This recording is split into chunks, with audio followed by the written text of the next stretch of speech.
അഘോരതന്ത്ര ധ്യാന സൂത്രം അതിസരളമായ ഒരു ധ്യാന മെത്തേഡാണ്. ഇന്നത്തെ ഈ ഡിസ്ട്രാക്ഷനൊക്കെ ധാരാളമുള്ള വേൾഡിൽ വളരെ പ്രയോജനകരമാണ്. കാരണം മനസ്സിനെ വശീകരിക്കുക എന്നുള്ളതാണല്ലോ ജീവിത വിജയത്തിനുള്ള ഏറ്റവും പ്രധാനപടി, അല്ലേ? ആരോഗ്യത്തെ സമ്പാദിക്കാനാണല്ലോ ലോകത്ത് ധനം, സമ്പത്ത്, ഐശ്വര്യങ്ങൾ ഇവയൊക്കെ നേടാനാണെങ്കിൽ എന്താ വേണ്ടത്? മനസ്സല്ലേ? മനസ്സിനെ വശീകരിക്കണം. മനസ്സിന് സുസ്ഥിരമായൊരു ശരീരം ഉണ്ടാവണം, വേണ്ടേ?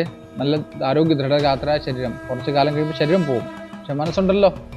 ആ മനസ്സിനെ വശത്താക്കി ശരീരത്തെ ബലിഷ്ഠമാക്കി ആ ബോധത്തിലേക്ക് ചരിക്കുക. അതിനുവേണ്ടിയുള്ള അഭ്യാസങ്ങളുണ്ട്.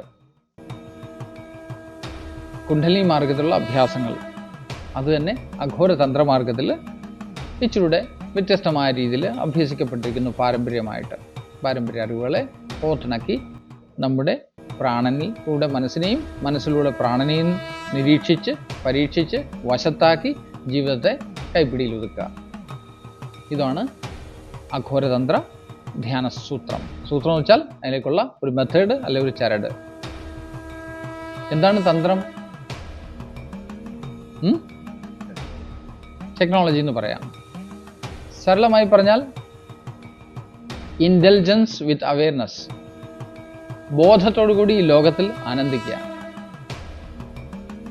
ഇവിടെ ഒന്നും നിഷിദ്ധമല്ല, ഇതെല്ലാം ഭഗവത് പ്രസാദമാണ്.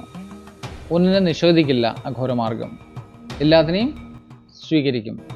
ഒന്നും നല്ലതല്ല, ഒന്നും ചീത്തയല്ല. നമ്മുടെ മനസ്സാണ് ഓരോ വസ്തുക്കളെയും നല്ലത് ചീത്ത എന്ന് വേർതിരിക്കുന്നത്. ഇവിടെയെല്ലാം ഈശ്വരനാണ്, സമ്പൂർണവും ഡിവൈനാണ്. ഡിവൈനിറ്റി അത് മാത്രമേ ഉള്ളൂ. ഡിവൈൻ ദർശനം ഉണ്ടാവണം. സർവത്ര സമദർശന എന്ന് പറയും. എല്ലായിടത്തും ഒരേ സത്യത്തെ കാണാൻ പറ്റണം. എല്ലായിടത്തും ഒരേ സത്യവും ഒരേ തത്വമാണ് ഈ ലോകമായി രൂപം കൊള്ളുന്നത് നമുക്ക് വ്യക്തമായിട്ട് മനസ്സിലാക്കണം, അനുഭവിച്ചറിയണം. എന്നിട്ട് പ്രാക്ടിക്കലായിട്ട് ജീവിക്കണം. ധർമാർത്ഥ കാമങ്ങളൊക്കെ നേടി മോഹങ്ങളൊക്കെ ക്ഷയിച്ച് മോക്ഷത്തിലെത്തിച്ചേരണം. അതിന് ശരീരം കർമ്മത്തിന് സമർത്ഥമാവണം. ആരോഗ്യമുള്ള ശരീരം വേണ്ടേ? കർമ്മസാമർഥ്യം. അർത്ഥം വേണ്ടേ? ലോകത്ത് ജീവിക്കാൻ വേണ്ടി ധനം ആവശ്യമില്ലേ? ആഗ്രഹങ്ങൾ നമ്മൾ വന്നപ്പോൾ തന്നെ ആഗ്രഹമായിട്ടല്ലേ വന്നിരിക്കുന്നത്. പലതും നമ്മുടെ മനസ്സിലുണ്ടല്ലോ, അതൊക്കെ നേടുമ്പോൾ പുതിയത് ഉണ്ടാക്കി വെക്കാതിരുന്നാൽ മതി. കർമ്മത്തെ ക്ഷയിപ്പിക്കാനാണ് ഇവിടെ വന്നത്, കർമ്മത്തെ വർദ്ധിപ്പിക്കാനല്ല. ആ ഓർമ്മയോടുകൂടി ആ ബോധത്തോടുകൂടി ആനന്ദിച്ച് ജീവിക്കുക. അഘോരതന്ത്രത്തിൻ്റെ മാർഗമാണ്. അതിലേക്ക് എത്താനുള്ള ആ സൂത്രം അതാണ് ധ്യാനസൂത്രം. അത് അഭ്യസിക്കുക. അഘോരതന്ത്ര ധ്യാനസൂത്രം അത് പഠിക്കണം.